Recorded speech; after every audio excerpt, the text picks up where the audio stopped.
Selamat malam, Du Umi.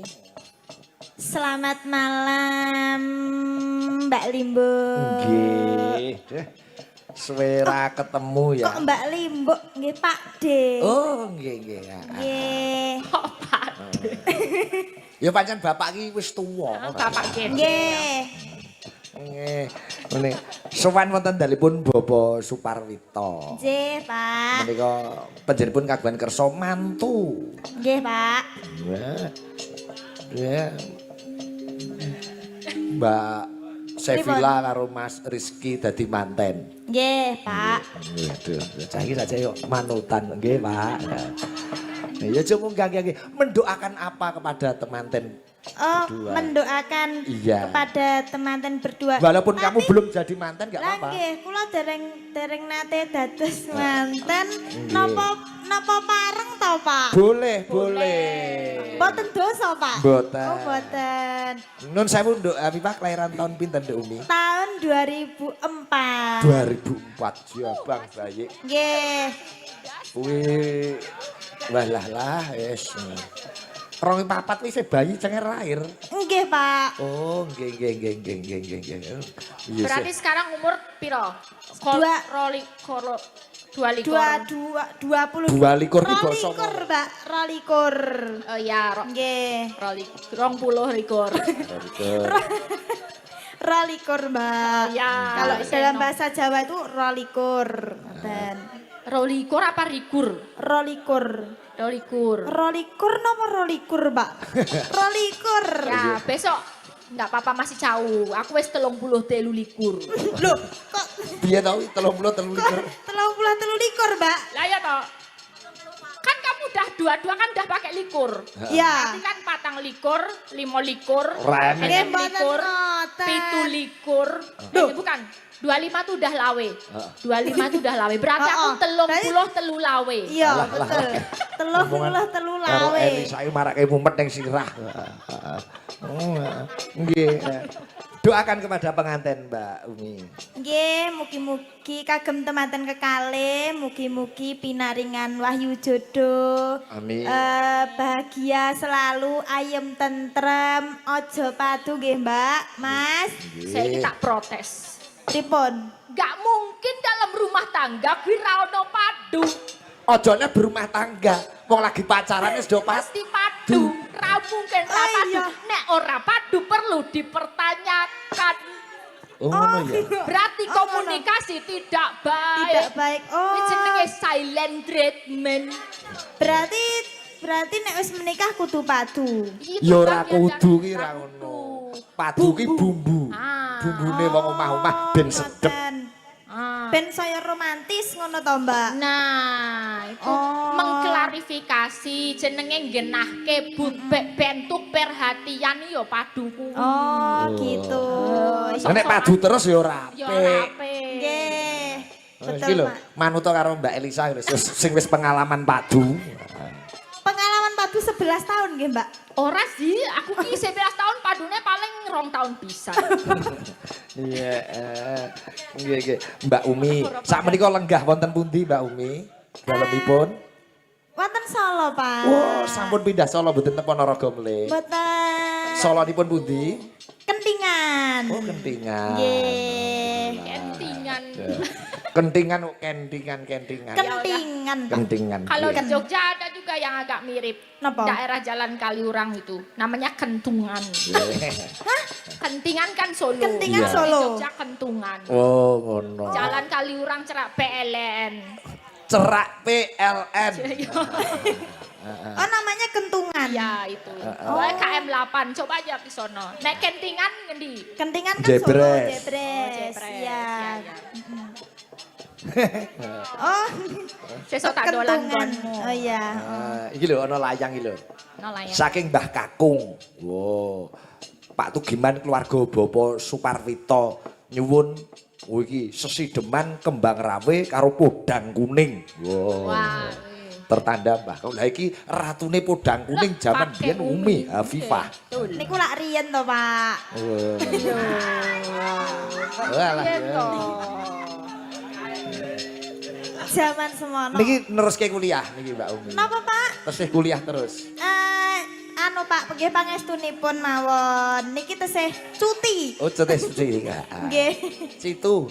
Tapi rencananya gimana? Rencananya pengennya kuliah S2, Mbak. Oh iya. Ya, tapi cari beasiswa dulu. Nanti kuliah di UNES saja. Kuliah di UNES. Oh, kuliah di UNES, Pak. Di UNES RPL itu nanti dibantu Pak Warek 3 Pak Ngabianto. Oh, nggih. Ini Pak Ngabianto saya carikan mahasiswi baru UNES RPL. Oke. Nggih, Pak. Dadi UNES ben walah yoga sinden dualang tak jak irono kabeh. Ten UNES sedaya. Ning UNES kabeh. Oh, Sekolahnya enak. Gurune ramah-ramah. Dosennya pripun, Pak? Oh, ramah-ramah niku kan Ramah-ramah. jelas. Nggih. Kuliahlah di UNES. Udah kelihatan hasilnya lo cepet. Berapa tahun Pak Igit? 1,5 tahun? Iya, 1,5 tahun sudah selesai. Memang kalau S2 itu umumnya berapa tahun sih, Mbak? Lah kalau keset-keset itu sampai 4 tahun. Tergantung iku Tidak ada keset. waktunya. Kowe keset apa ora keset? Kalau cepet ya 1,5 tahun sudah selesai. Oh iya. Dari keset apa ora? Ya. Podang kuning di bawah nih Mbak Umi ya. Oh, nggih. Iki request saking Mbah Kakung. Iya. Ugi saking dari Mbah Kakung menika nggih mengke nyuwun ninggal katresnan. Yang nyanyi Mbak Ima. Fans berat Mbak Ima. Oh, Ima Lovers. Lagu ini aku tujukan untuk keluarga dari Kalimantan. Keluarga dari Kalimantan sudah hadir kah? Oh, Kalimantan nganggo kah akhirnya. Oh, pakai kah. Iya kah? Iya kah. Ayo Mbak Umi. Nadian wujud temong peksi. orang ibu papat lagi lahir. Ayo, wis isih kerasan yang ketingan akhir-akhir ketingan orang ibu papat. Nggih, Pak. Nek jenengan niku pas kula 2004 jenengan berarti tesih napa? Bapak Rabi. Oh, Nikah. ngoten. Nggih. Nikah 2004. Anu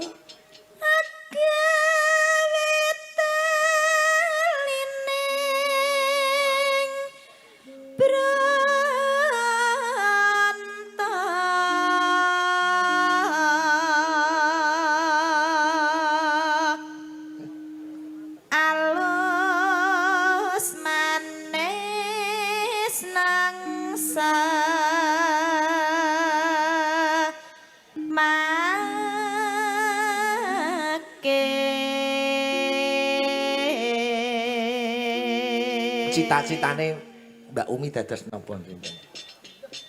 Pengen dados anu Pak, Napa? manten. Heeh, nek manten iki otomatis. Itu cita-cita wing. Pengen jadi orang yang bermanfaat aja, Pak. Mbok Kuwi ya wajib. mbok nek pengen bermanfaat, mbok ndak dino ki ning omahe sapa-sapa melu nyapu, melu mbah-mbah. Terus pindah omahe sapa mesti Oh iya, Pak, bermanfaat. aku dimanfaatkan.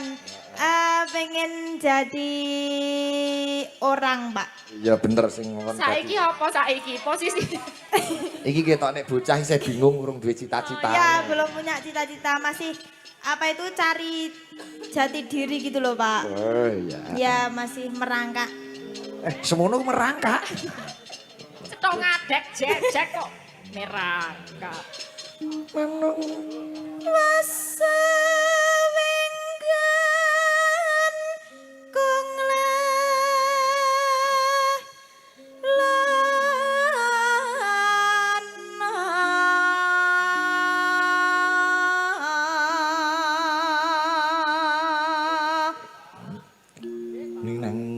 golek isi podang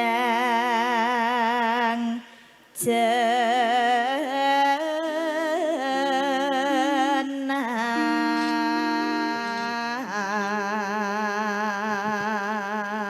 Mengki nggih nyuwun berkahe Pak Haji Haryanto mengki minggah panggung. Oh nggih. Nanonane Iba bunga engan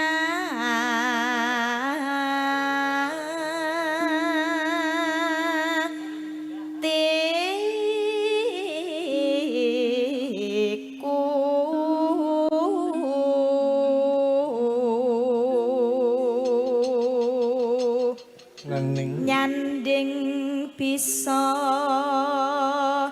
dadi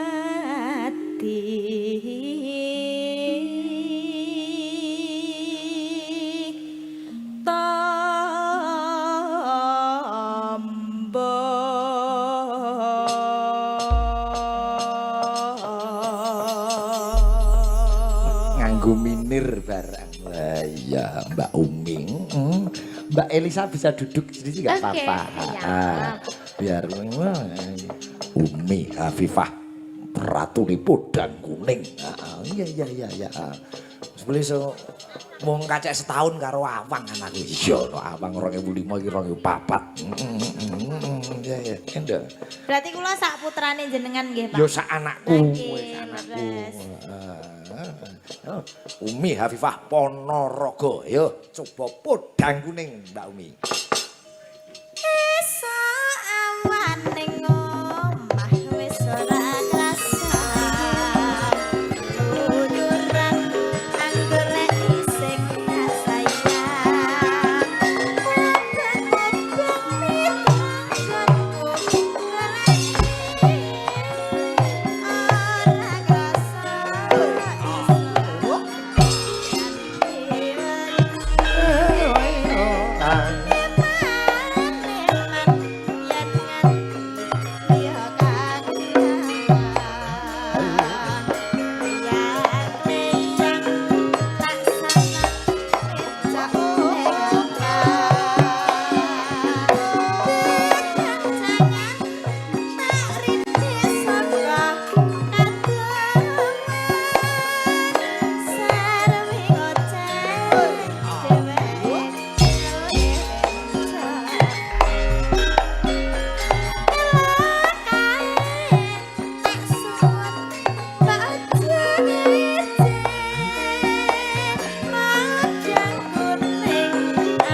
Dangdutnya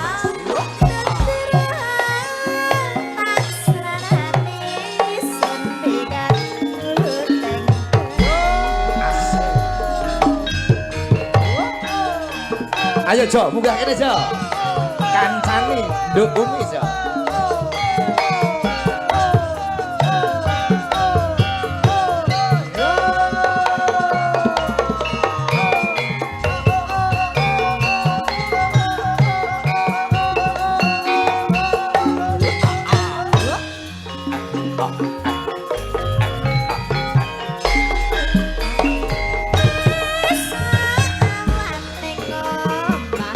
Wis ora krasa.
cakep, ono Majolang, ono Mbak Umi, ono Mbak Elisa kene sa. Kenalke Jo iki Mbak Umi. Oh, Iki nggih. Presiden Cakraningrat sing anyar iki. Walah jenengan nek golek-golek jos. Lho, bar iki langsung seragame Salim riyen, padha. Pak. Elisa bareng saiki bar iki seragame Cakraningrat. Walah.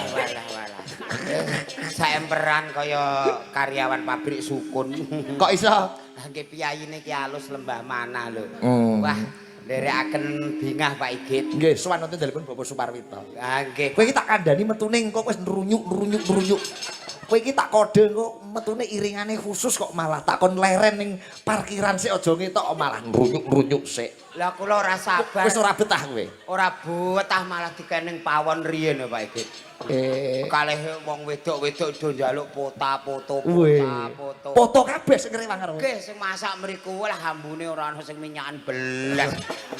Bareng foto karo kowe do seneng. Seneng napa angger tak plengak dibusak, angger tak plengak dibusak. Lho. Bar foto kowe karo kowe mbok plengke dibusak. Nggih. Sebabe Jarene elek Pak Igit. Nggih. alah. Mendoakan temanten Mbak Umi dan Mbak Elisa sudah. Wah, Sudah. nggih. Mas Rizky sama Mbak Sevilla. Niko. Sevilla. Untumu ditoto. Sevilla, walah gudi nggih Pak Igit. Villa niku gudi. Oh Nggih. Imajinasimu kok iso tekan villa tekan rumah bareng. Napa jenenge Piyayi Cikarang. Cikarang Bekasi. Eh, Mas Rizky saking Cikarang Bekasi. Oh, Cikarang Bekasi. Kamu pernah ke sana kah?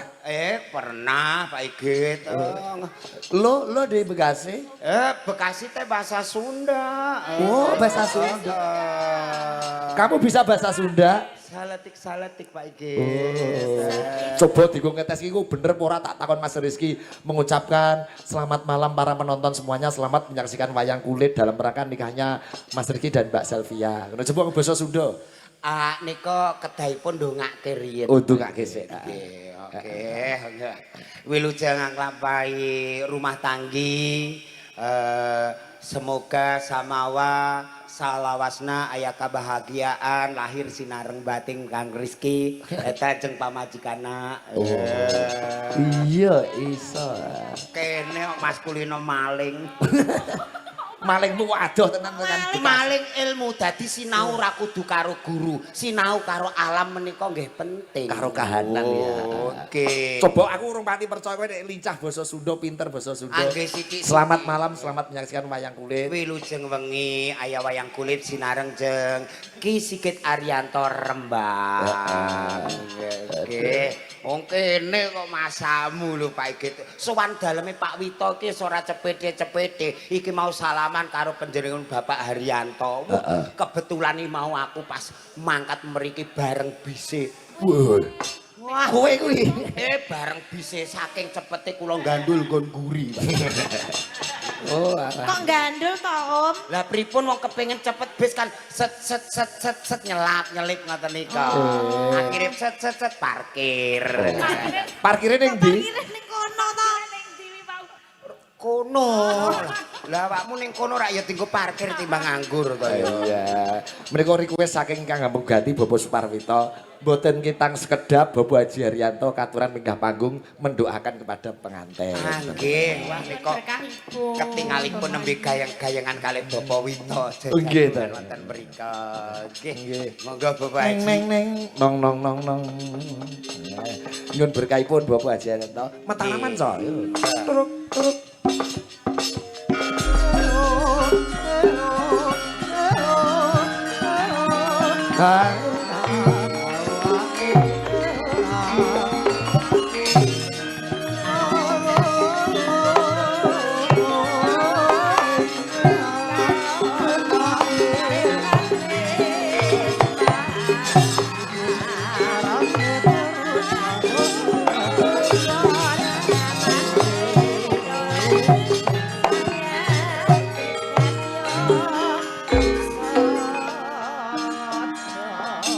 Sugeng dalu Pak Haji. Sugeng dalu Mbak Limbo. Nggih, jenengan minggah kok julang lirak-lirik sepatu panjenengan. Pak Haryanto kuwi CS aku biyen montir lho Pak. Masa? Berarti ngabdi ning garasi kono. Tukang ngeban kula. Nggih. Kula niki wis kaget tok. Pripun? Kok Kudus ya wong wayangan yo. Oh nggih. Ternyata niki sing wayangan ora mau Pak Haryanto tok. Oh nggih. Pak Sarwito nggih. Hobi juga seniman nggih, hobi juga Oh, iya. nguri-nguri seni budaya nggih. Nggih laras Bapak. Kula dieling zaman Pak Dalang Sigit niki riyen niku kula orbitke teng Kudus. Kira alhamdulillah sakniki sampun dadi dalang kondang. Amin. Tapi wau mboten lali kali kula. Kula pas salat maghrib badhe buka kampeke dateng. Nggih, Mas monggo Mas buka mboten purun tak tawani buka bareng-bareng. Mboten purun. Nggih. Lah kula mboten poso. Jane nggih mboten napa-napa wong kula niku senengane poso nggih. Pak Haryanto niku lawe wong sugih jebule senengane kerupuk jo. Mung kerupuk karo tempe tok iki lho. Kerupuk tak amati iki iso. Kula niku biasa Mas pun lah. Kula niku ora ana perbedaan. Oh, iya. Ya, wong donya niku napa sing digoleki sih? Kira. Nggih napa to? Ya, Duit niku terutama. Pun pokoke awake dhewe iki asal seneng karo akhirat mesti donyane kegawa. Oh nggih. Jadi jangan diributkan masalah dunia, gitu. Sing penting awake di seduluran kalian jenengan aja Nggih. lali, nggih. Barang dari dalang kondang aja lali mbek kula niki. Mboten. Kapan iki ringgitan Tegara sih melih? Sing boleh Mas, nek pun ngoten kan kula nggih purun. Suweneng aku Pak Haryanto anggere ngendika dienggo seduluran suweneng. Kowe ra dijak. Lah Pak Haryanto ki ra beda-bedake ape ngajak seduluran yo. Mesti engko mesti engko ditumi dhuwit yo. Kula niki gara-gara kula nggih matur nuwun lho Mas sampe sampean. Wonten dawuh, Bapak. Kula niku iso ketemu Bener Hana nggih sampean dak. Jadi kula niku matur nuwun. Pak Mu Comblang. Isine mau ndongakno mugi-mugi jenengan nggih rukun rumah tangga. Amin, amin, Bapak. Kula niku tak ndongakno. Kula niku iso ketemu Bener Hana nggih Pak Sigit sing kenalno kok. Nggih Ya. Bapak niku Lah terakhir. wong dhewean ora kepenak, Mbak. Ya. Lah penasir Mbak Melisa ya ora wani aku. Ah, mboten. Riyen derek ketok kok, Pak. Jek kaya anakku. Matur nuwun pun ngaten mawon. Namung kula ndongake putrane Mas Sarwito sing dados rumah tangga nggih dari niki jadi pengantin mau tak dongakno sing rukun. Amin. Nggih. Aja masalahno sing sithik sing barang sepele aja dimasalahno. Pokoke awake dhewe rukun limo nggih. Angger kowe rindo karo Gusti Allah, mesti kowe dirindoi karo Gusti Allah. Amin. Wis pilihanmu aja do ribut. Nggo kaken-kaken ninen-ninen sampai dunia akhirat. Amin, amin. Mulane nek durung siap nikah aja nikah. Kira. Leres Mbak Melisa itu. Ya. leres. Kenapa? Jangan sampai kita nanti putus di tengah jalan. Betul. Kita kepengen wong rumah tangga iki selawase. Nggih. Diputus tapi dalam keadaan sing merem, nggih, sing sae. Ngono niku dungane kula, nggih. Pokoke namung ngoten Mas Sarwito jenengan tak dungane langgeng usahane berkah manfaat, nggih. Amin. Amin. Kula niki mau isane napa nggih? Isane ngeten iki tok, nggih. Bungah nyenengno karo wong akeh, nggih. Seduluran. Nggih, seduluran. Kula Pak Sigit jenengan tanggap dulurku. Nggih.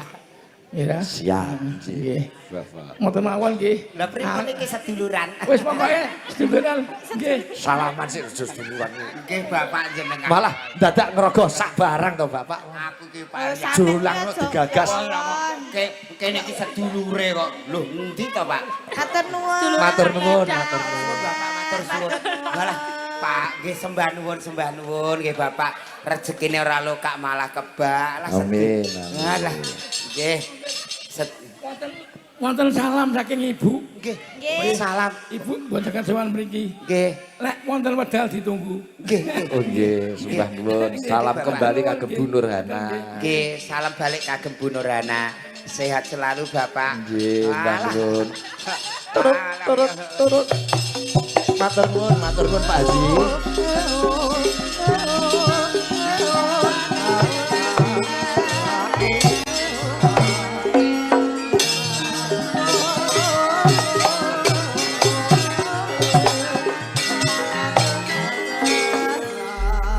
Aku ki yo ben kaya Pak Haji Haryanto kuwi. Amin. Angger ana wayangane sapa aku munggah, mung pidato diluk terus dijukuk dompet. Nyah. Nyah. Apa? Pak iki kok dompet ora nyoh-nyoh ngono. Nyoh iseni ngono. Omongan ya. awang mayang aku terus munggah nembang Sesideman tak kei share.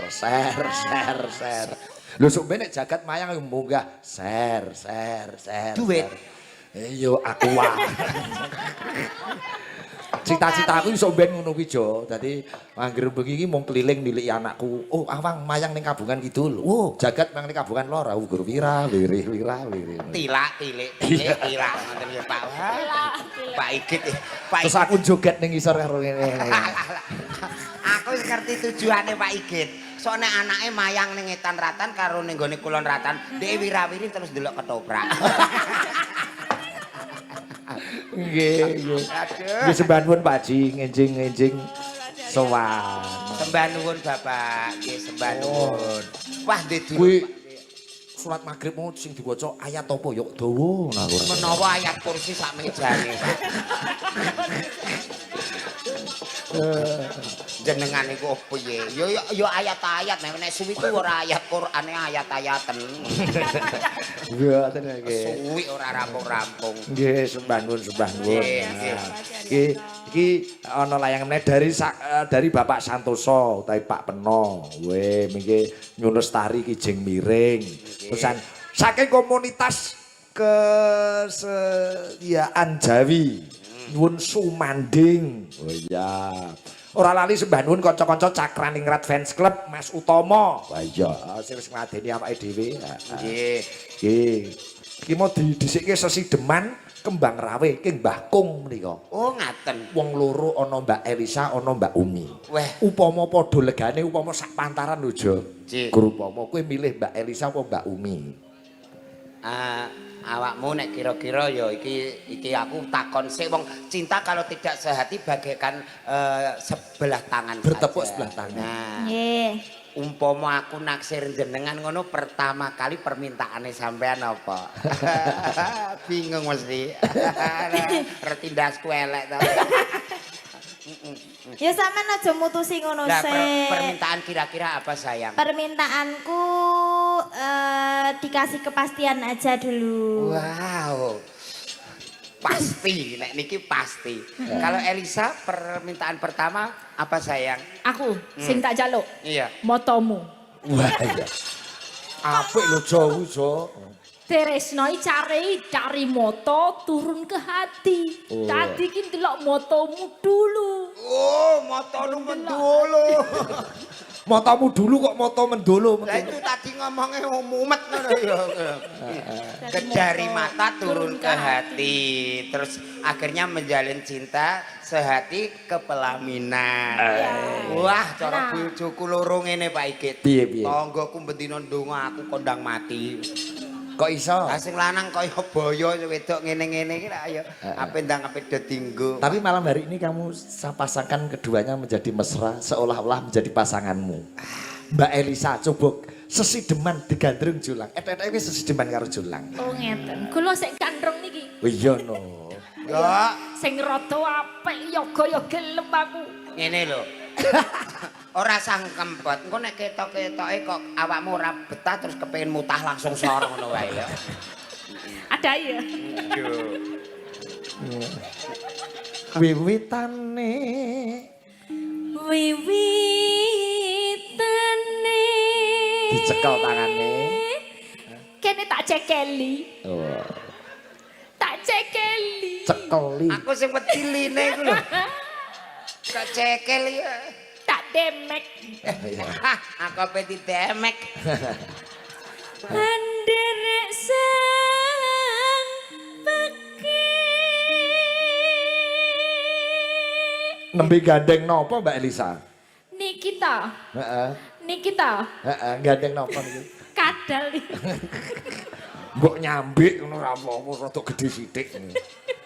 Jenengan ngerti kadal ora? Napa niku kadal? Kewan cilik tapi sing senengane melet.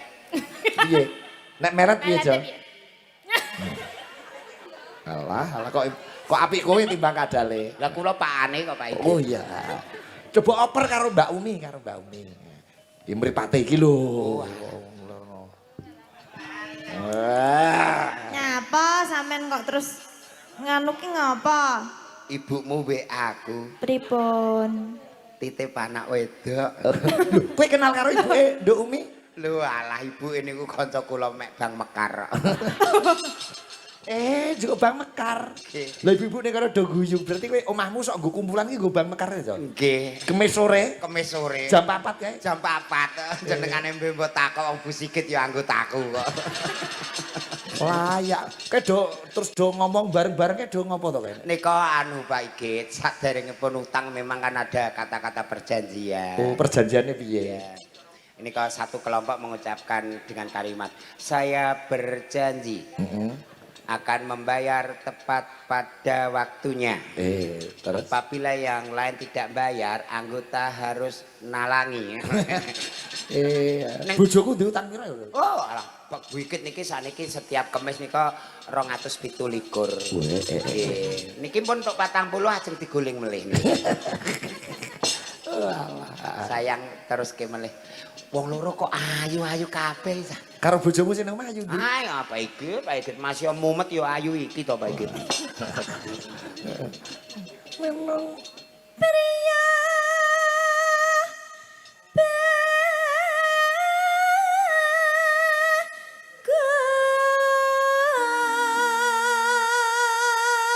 bagus kang olah budaya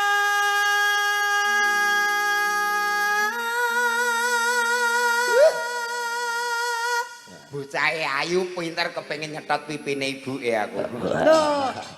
Tak kira nyetot pipine anake. Lah putu anak iki wis pantarane anakku kok Pak Igit. Piye umpama menurutmu ngono awakmu iki imbang-imbangan umur wae ya. Nggih. Pura-pura bersandiwara. Umpama awakmu omah-omah karo aku ngono piye perasaanmu? Mesti aku ngenes. Lah, iki jawaban jujur iki. Heeh. Lah ya mosok aku tangi turu nyawang koyok ngene. Arep turu Turu nyawang koyok ngene. Madang nyawang koyok ngene. Terus iso uga aku terus mbok setrumno listrik kabeh gede ngono ya. Kaya wong nek lanang ku wong wedok ki rasa milih-milih sing penting cinta yang suci. Wong nek wis dadi bojone iki lho, sing dienggo iki ora raine. Lah Lah apane? apa? Loh. Apa maksudnya napa? Ati. Oh, hati. Oh, ati. Sehati one heart. Iso Inggris barang. Lah kok saged bahasa Inggris bareng to Pak niki, Pak? Oh, iki basa apa-apa iso kok. Sunda iso. Basa Sunda saged. Madura iso. Arab ya iso. Ah, kene keturunan Arab. Arab apa? Arab pati genah. Memeng. Iki. Sawan menyang kutha gedhe.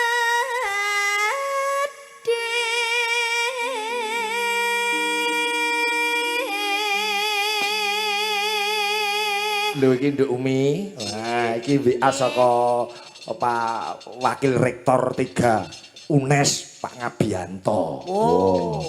Ki nyimak dadi dua layar. Sing kiri iki nggo timnas karo Vietnam, sing tengen Sigit Channel. Oh. Kalah kan kalah. Nggih. Oh. Iya, terima kasih Pak Sigit. Mbak Umi bisa kuliah S2 di UNES. Langsung diterima sebagai mahasiswa baru 2026. Oh. Ya wis tau matur karo Pak Warek. Langsung. Rono kon njukuk jurusan apa? jurusan. Lah berarti kula langsung ten UNES langsung bayar ngoten, Pak. Oh iya. Oh. Terakhir tanggal 8 gitu nek sing S3, Bu nek sing S2 raro. Oh nggih. Pokoknya spesial untuk para praktisi-praktisi di lapangan. Bagi pelukis, bagi yogo, bagi sinden, dalang, pemain film, toprak kabeh iso kuliah ning UNES. Oh nggih. Ganti Elisa. Elisa iki surondok dewasa iki. Ora rondo iki aku wis dewasa banget lho, aku wanita dewasa aku padake. Wis percaya berarti wis mudeng karepe iki. Nah, Wis yo, mudeng. dok, Karepe kadang kon podong. nembang gentenan iki lho. Oh iya. Duh, Elisa. Bendera teruskan yung Aja nggon kono. Wis toh engko aku terus ngono tak imbe 20. Kok sithik meneh imbang. 20 yuta Pak Igit. Selendang kuning. Bayarmu ki piro arek imbo iki? Hah? Bayarmu ki piro? Wong 750 nek arep 3 tahun mosok ra lunas. Oh iya.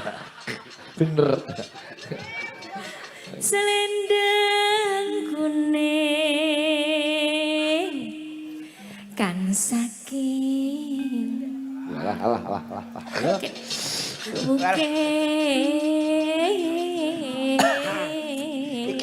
Iki pacaran tapi dibuak. Ndelek kene ya.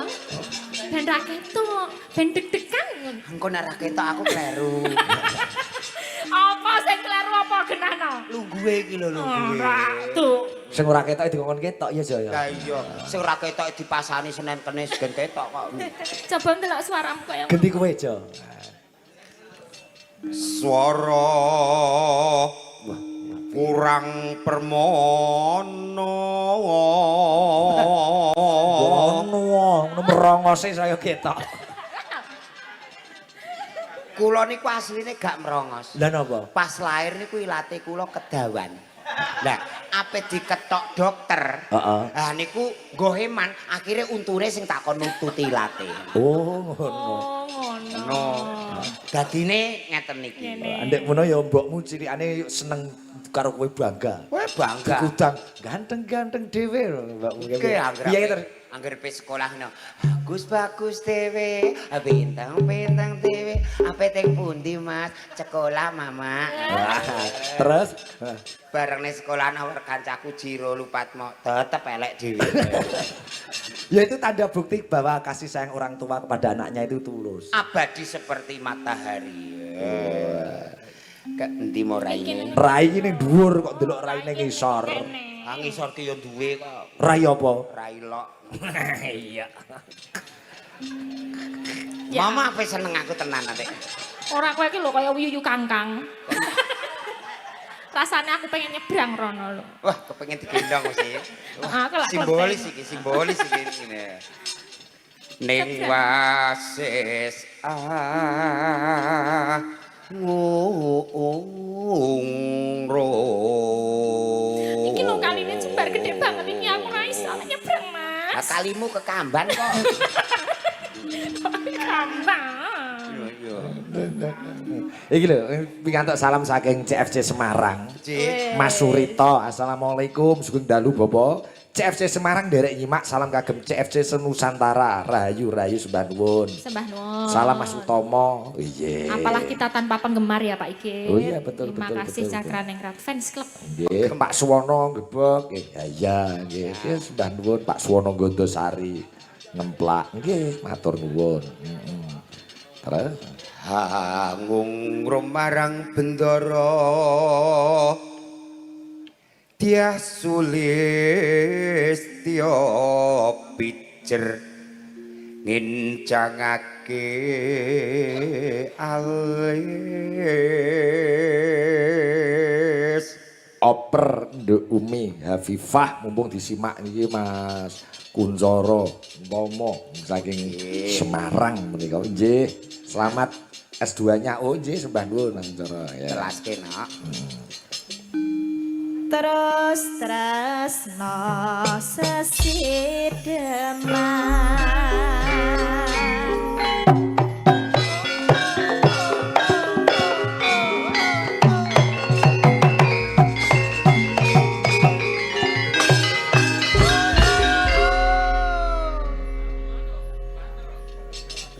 Umi. Luweh becik paten nonton nindang pisahan. Payungke Mas.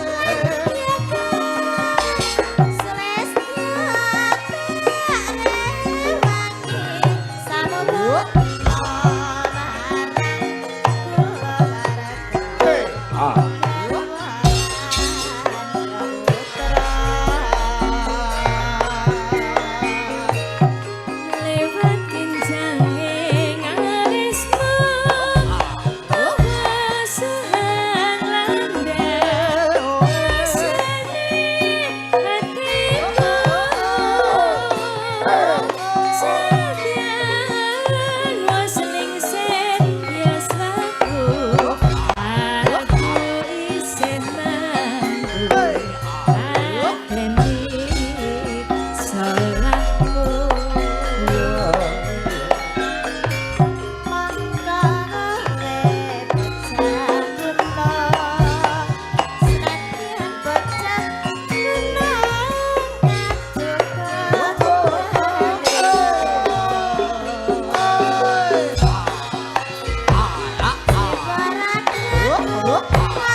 kembang rame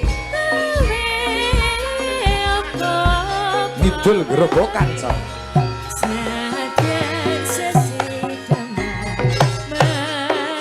monggo Mbah Kong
matur nuwun menika request yang Mbah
Thank